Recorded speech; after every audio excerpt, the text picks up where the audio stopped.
Hello everyone, welcome to కథల సవ్వడి. ఈ వీడియోలో నేను అందమైన ముగ్గు వేస్తూ మీకు ఒక ఆసక్తికరమైన కథను షేర్ చేస్తున్నాను. విక్రమ్ కృష్ణ తన కుటుంబ సభ్యులతో తన కోసం టీ తెచ్చిన రాధను చూసి ప్రేమలో పడ్డాను అని చెప్తూ ఉంటాడు. విక్రమ్ కృష్ణ మాటలు విన్న రాధ కోపంతో ఊగిపోతూ విక్రమ్ కృష్ణతో తనకు అగ్రిమెంట్ మ్యారేజ్ అనే అబద్ధం చెప్పి తనను మోసం చేసి నిజంగానే పెళ్లి చేసుకున్నావు అంటూ విక్రమ్ కృష్ణతో గొడవ పడుతూ ఉంటుంది. విక్రమ్ కృష్ణ తను రాధతో ప్రేమలో పడేంత అందం రాధలో లేదు అంటూ రాధ బిలో యావరేజ్గా మాత్రమే ఉంటుందని, తన ఇంట్లో వాళ్ళ డౌట్స్ని క్లియర్ చేయడానికి రామలింగంని సేవ్ చేయడానికి మాత్రమే తను అలా అబద్ధం చెప్పానని చెప్పడంతో రాధ శాంతిస్తుంది. రాధ మధ్యలో ఏదైనా మోసం చేశామని తెలిస్తే పొడి చేస్తాను, నేను అసలే మంచిదాన్ని కాదు అంటుంది. విక్రమ్ కృష్ణ నువ్వు గయ్యాళి గంపవని తెలుసు అంటూ, అయినా నేను నిన్ను ప్రేమిస్తున్నానని నీకు పడిపోతానని ఎలా అనుకుంటున్నావు అంటాడు. నీకేమైనా అలాంటి ఫీలింగ్స్ ఉంటాయేమో కానీ నాకు అసలు అలాంటి ప్రేమ అనే పదార్థమే లేదు, ఉండదు అంటాడు. రాధ అవునులే, మనుషుల్ని స్వార్థానికి వాడుకోవడం, అగ్రిమెంట్లు చేసుకునే నీకు ఎలాంటి ఫీలింగ్స్ ఉండవు. రాతి గుండి ఉన్న నీకు ప్రేమ ఎలా పుడుతుంది, ప్రేమ ఎలా తెలుస్తుంది? అసలు నిన్ను ఏ అమ్మాయినా ప్రేమిస్తుందా, ఇష్టపడుతుందా? అస్సలు ఇష్టపడదు అంటుంది. ఎందుకంటే నువ్వు ఒక స్వార్థపరుడివి, నువ్వు ఒక బండరాయివి, నీకు ప్రేమ అంటే అర్థమే తెలీదు, నువ్వెప్పుడు ఎవరిని ప్రేమించలేదు, ఒక మనిషి కోసం నిలబడవు, ఒక మనిషి కోసం త్యాగం చేయడం, ఒక మనిషి కోసం తప్పించడం, జీవితాంతం ఎదురు చూస్తూ ఉండలేవు.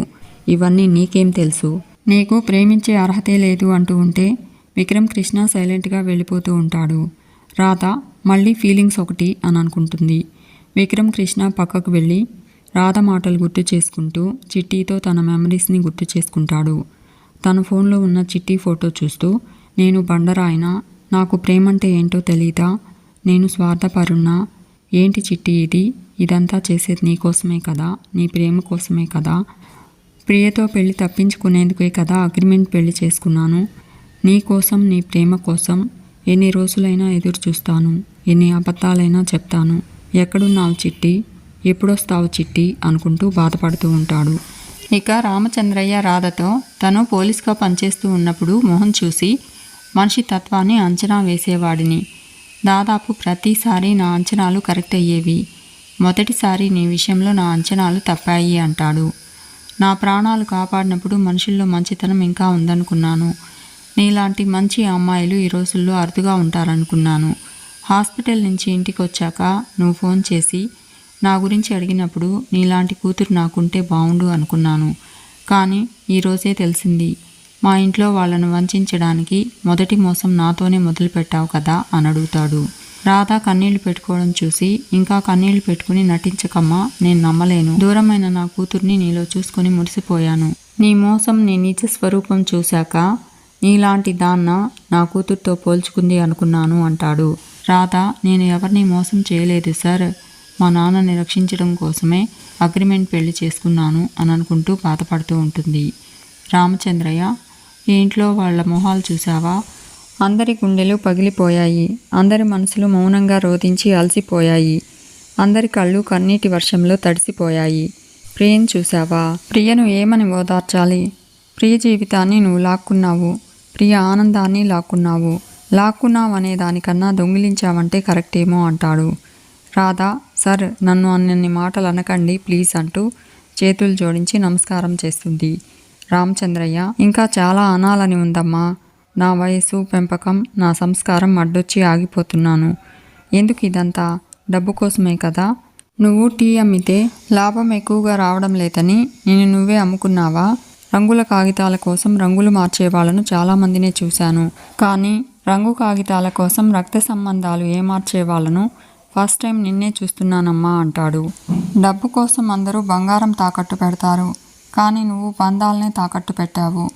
నీకు ఎంత కావాలో చెప్పు, మా విక్రమ్ కృష్ణను ఈ ఇంటిని వదిలి వెళ్ళడానికి నీకు ఎంత డబ్బు కావాలి అంటూ రాధకు బ్లాంక్ చెక్ ఇచ్చి నీకెంత కావాలో రాసుకుని దయచేసి ఇంటి నుంచి వెళ్ళిపో అంటాడు.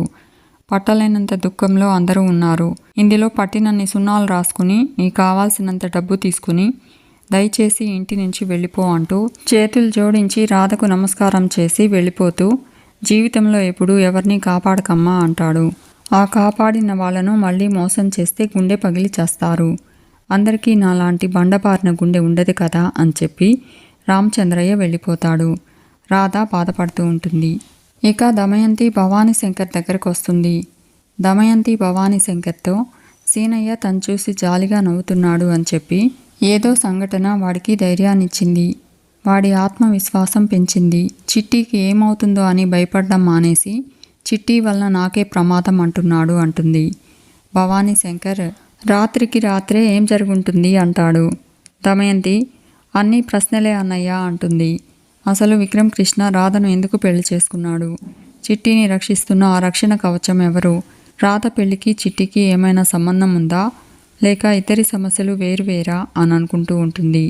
భవానీ శంకర్ ఇది ఎలా ఉందంటే పెళ్లి కుదరాలంటే పిచ్చి తగ్గాలి, పిచ్చి తగ్గాలంటే పెళ్లి కుదరాలి అన్నట్టుంది అంటాడు. ఒక్కొక్కసారి సమాధానం ప్రశ్న నీడలోనే ఉంటుందమ్మా, దాన్ని కనిపెట్టాలి అంటాడు. దమయంతి ఒక తాళం కప్పకి 2 తాళం చెవులుంటాయి. ఒకటి రాధ, ఇంకొకటి చిట్టి. మనకి తాళం చెవులు దొరికాయి. ఆ తాళం కప్ప ఎక్కడుందో వెతకాలి అంటుంది.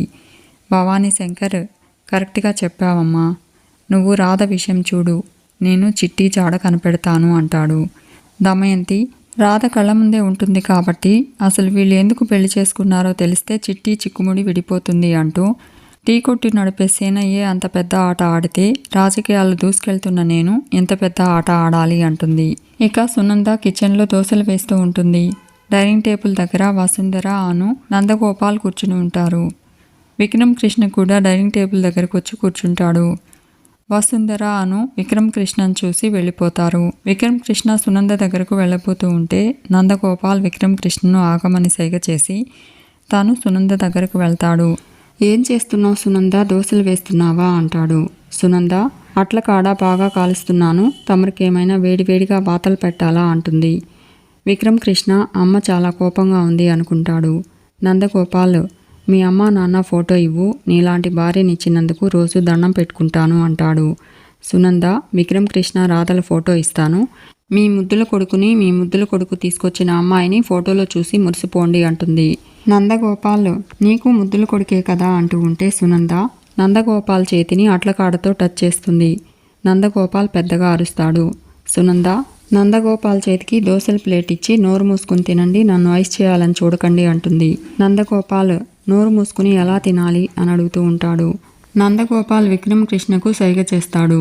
విక్రమ్ కృష్ణ సునంద దగ్గరకు వెళ్ళి తనకు ఆకలిగా ఉందంటాడు. సునంద తాళి కట్టేటప్పుడు ఈ అమ్మ గుర్తు రాలేదా, దోశలకు మాత్రం అమ్మ గుర్తొచ్చిందా అంటూ కోపంగా నందగోపాల్తో వెళ్ళమని చెప్పండి అంటుంది. నందగోపాల్ వినిపించిందా విక్రమ్ కృష్ణ గారు అంటాడు. విక్రమ్ కృష్ణ వినిపించింది అంటూ ఇప్పుడు నువ్వు దోశలు ఇవ్వకపోతే బకెట్లు కన్నీళ్లు కారుస్తూ ఆకలితో అలమటించిపోతాననుకున్నావా, నేను కూడా పౌరుషంలో నీ కొడుకునేనమ్మా అంటాడు. నందగోపాల్ రే నా కంట్రిబ్యూషన్ కూడా రా అంటాడు. విక్రమ్ కృష్ణ సరే పౌరుషంలో నీ కొడుకుని, పట్టుదలలో అమ్మ కొడుకుని అంటూ సునందతో నువ్వు పెట్టకపోతే నేను టిఫిన్ తినలేననుకున్నావా, దీనికన్నా మంచి ఫుడ్ తింటా అంటూ సునందకు దూరంగా వెళ్ళి సెంటిమెంట్ డ్రామా ప్లే చేసి అమ్మ కోపాన్ని తగ్గిస్తా అనుకుంటూ యాపిల్ కట్ చేస్తున్నట్టు యాక్ట్ చేస్తూ చెయ్యి కట్ అయినట్టు అరుస్తాడు. సునంద కంగారుగా విక్రమ్ కృష్ణ దగ్గరకు పరిగెత్తుకొచ్చి చెయ్యి చూసుకోవాలి కదా నాన్న అంటుంది. విక్రమ్ కృష్ణ సునందను చూస్తూ మనసులో ఇంత ప్రేమ పెట్టుకుని ఆ కోపం ఎందుకమ్మా, జరిగింది ఏదో జరిగిపోయిందనుకోవచ్చు కదమ్మా అంటాడు. సునంద కోపంగా నందగోపాల్ గారు ఈ వేషాలకు నేను కరిగిపోనని చెప్పండి, నేను అసలు వీడితో మాట్లాడనని చెప్పండి అంటుంది. నందగోపాల్ అది కాదు సునంద అంటాడు. సునంద ఎక్కువ మాట్లాడితే మీతో కూడా మాట్లాడను అంటూ సునంద కోపంగా వెళ్ళిపోతుంది. విక్రమ్ కృష్ణ నందగోపాల్తో అమ్మ కోపం ఎలా తగ్గుతుంది నాన్న అంటాడు. నందగోపాల్ నీకు కోపం కనిపించిందా, నాకు మీ అమ్మ కోపంలో ప్రేమ కనిపించిందిరా అంటాడు. సునంద చేసిన దోశలు విక్రమ్ కృష్ణకి ఇస్తూ మీ అమ్మ నీ కోసం దోశలు వేసి పెట్టింది, ఇదిరా మీ అమ్మ ప్రేమ అంటాడు. పైకి నిన్ను తిట్టినా లోపల నీ మీద ప్రేమరా, నీకే కాదు రాధకు కూడా దోశలు వేసిందిరా అంటాడు. విక్రమ్ కృష్ణ ఈ అలకలు ఎన్నాళ్ళు నాన్న అంటాడు. నందగోపాల్ కన్న తల్లి కదరా, కొడుకు పెళ్ళి అనేసరికి ఎన్నో ఆశలుంటాయి, ఇలా జరిగేసరికి తట్టుకోలేకపోతుంది, టైం పడుతుంది అంటూ ఏం జరిగినా రాధ చేయి మాత్రం వదలొద్దు, నీకు నేనున్నాను, నా ఫుల్ సపోర్ట్ ఎప్పుడు నీకేరా అంటాడు. విక్రమ్ కృష్ణ థ్యాంక్స్ నాన్న అంటాడు. నందగోపాల్ రాధ చాలా మంచి అమ్మాయిరా, నోట్లో నాలుక లేని పిల్ల, నీకు తగిన జోడి, నీకు అనుకూలంగా ఉంటుంది, నిన్ను అర్థం చేసుకుంటుంది. మీ అమ్మ లాంటి అందమైన మంచి మనసున్న అమ్మాయి దొరికిందిరా, తన్ని జాగ్రత్తగా చూసుకో, పాపం రాధ అమాయకురాలరా అంటాడు. విక్రమ్ కృష్ణ రాధ తనతో గొడవ పడడం గుర్తు చేసుకుంటూ నీకలా అనిపిస్తుందా నాన్న అనుకుంటాడు. అది ఒక్క రోజుకి చుక్కలు చూపిస్తుంది, ఇంకా 363 రోజులు అని అనుకుంటూ ఉంటే నందగోపాల్ 363 ఏంటి అంటాడు. విక్రమ్ కృష్ణ అది కొత్త కేసు నంబర్ అంటూ హ్యాండిల్ చేయడం చాలా కష్టం అనిపిస్తుంది అంటాడు. నందగోపాల్ రాధ వచ్చింది కదా, ఇక నీకు ఏ టెన్షన్ ఉండదు అని చెప్పి నందగోపాల్ వెళ్ళిపోతాడు.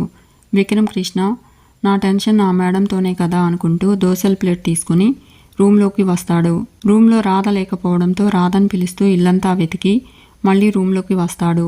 రాధ వెళ్ళిపోయింది అనుకుంటూ టెన్షన్ పడుతూ ఉంటాడు. రాధ స్నానం చేసి విక్రమ్ కృష్ణ డ్రెస్లో రూమ్ లోపలికి వస్తుంది.